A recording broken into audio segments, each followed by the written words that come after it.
to 40 feet down the lane. Typically, the oil is applied more heavily in the center of the lane. But a number of factors, including how much the lane has been used since it was oiled, will gradually change the oil distribution.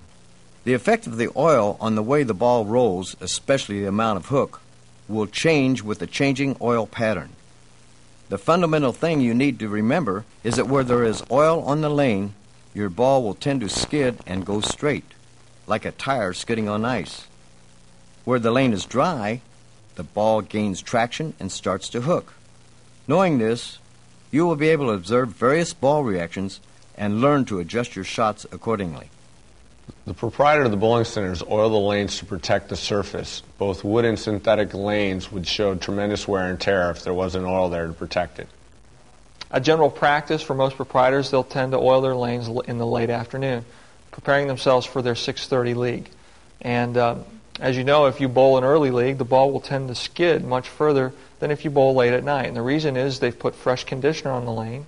And as the league bowls, the oil tends to dissipate from the lanes. It also tends to travel from the front part of the lane to the back. So as you bowl, the ball will start hooking more.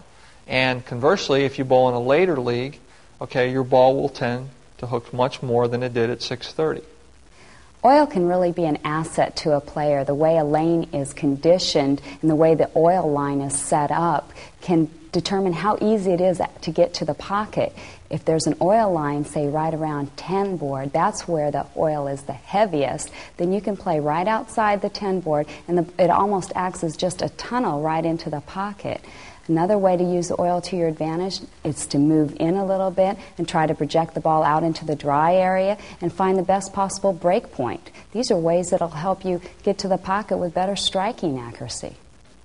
If you're a league bowler, it's important to know that there is oil in the lanes and that it will break down during the course of the 3 games.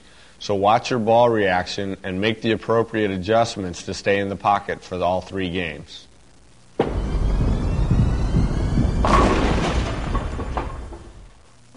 If you feel that you're delivering the ball properly, but you're still not hitting the pocket, chances are you need to adjust your strike line, not your technique.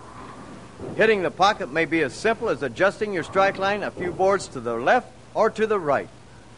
Under certain lane conditions, you may find that your usual well-delivered strike shots are hooking high into the head pin. Before you start altering your release and worrying that you have lost your touch, try this. Move your starting position on the approach a couple of boards to the left. Yes, left. With a hooking ball that goes too far left on the back end, you adjust your starting position to the left. You must also adjust your target in the same direction, though generally not as much. For example, if you adjust your feet 2 to 3 boards in one direction, you will probably need to adjust your target only about 1 board in the same direction. If you move your starting position only 1 board, you may not have to change your target at all.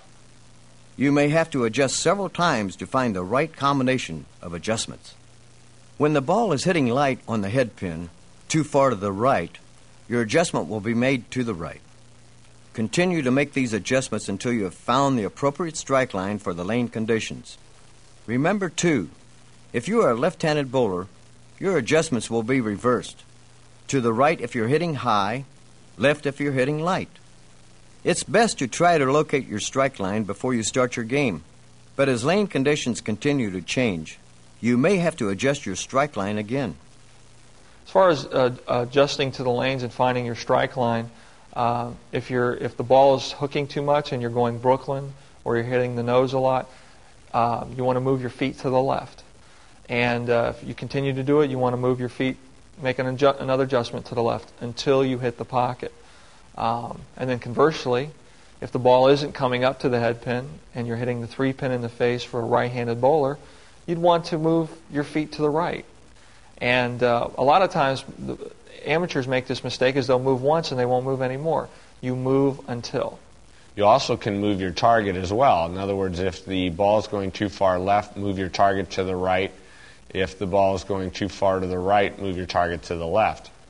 I think it's more important for a woman to be accurate than it is for a man. A man can overcome his lack of accuracy by his power, whereas a woman does not have the amount of power that the man has. So a woman actually has to be more accurate, hit the same area of the lane time and time again in order to hit the pocket over and over again. I always teach to what we call spot bowl, which is to aim at the dots or the arrows or the boards between the arrows. Personally, I aim at the arrows, which are about between 15 and 17 feet down the lane, and I think it's much easier to hit a target at that distance than the pins, which are 60 feet away. So I always recommend spot bowling.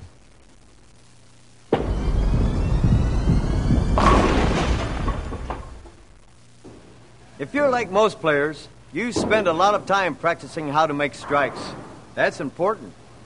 But when you consider the fact that you can score 190 in a game without making any strikes, you can understand why practicing your spares is so essential. First, let's look at some of the spares that intimidate many bowlers unnecessarily. With only the 10-pin left standing, many right-handed bowlers move to the right and attempt to convert the 10-pin by rolling the ball straight down the edge of the lane.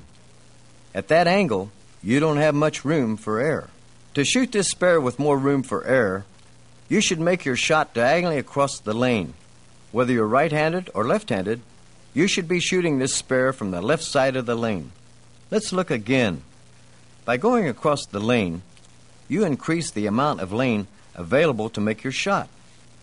Not having to worry about that gutter gives you more confidence, so you can convert this spare. Now let's look at making your spare with only the 7-pin standing. Again, the right way to convert this spare is to go across the lane. Both right-handed and left-handed bowlers should set the ball down on the right side of the lane and angle the ball across the lane to the left side. The 7-pin spare and the 10-pin spare are very common. Using a cross-lane strategy will help you make these spares more often and improve your score. Steve, we both know how important spares are. Just how much room do we have on the lane to make spares?